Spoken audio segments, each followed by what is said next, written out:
ஆன்மீக அன்பர்கள் அனைவருக்கும் சுஜியின் ஆன்மீக தகவல் யூடியூப் சேனல் சார்பாக அனைவருக்கும் வணக்கம். இன்று இந்த வருடத்தின் கடைசி அமாவாசை ஆகும். இன்று அமாவாசையும் அனுமன் ஜெயந்தியும் சேர்ந்து வந்திருக்குது.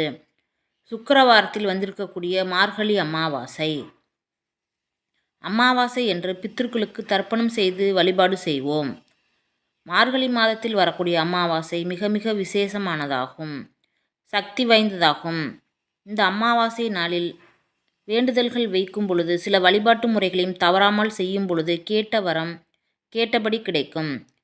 சரி, என்னென்ன செய்யணும்னு பார்க்கலாம்.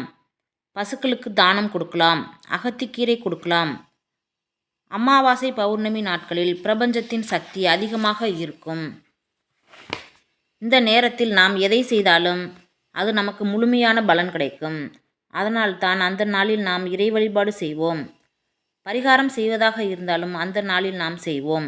நல்ல விஷயங்கள் ஆரம்பிப்பதாக இருந்தால் இந்த நாளில் நாம் ஆரம்பிக்கலாம். இன்றைய நாளில் நாம் இந்த குப்பைமேனி வேரை இவ்வாறு செய்தால் தன ஆகர்ஷண சக்தி அதிகரிக்கும். நமக்கு இந்த குப்பைமேனி வேர் பணத்தை ஈர்க்கும் தன்மை கொண்டது, தகரத்தை தங்கமாக்கும் தன்மை கொண்டது.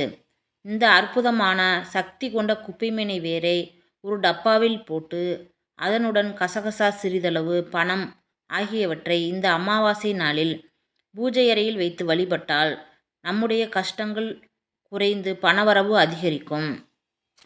இந்த பதிவு உங்களுக்கு பிடிச்சிருக்குன்னு நினைக்கிறேன். பதிவு பிடிச்சிருந்துச்சுன்னா லைக் பண்ணுங்கள், சப்ஸ்கிரைப் பண்ணிக்கோங்க.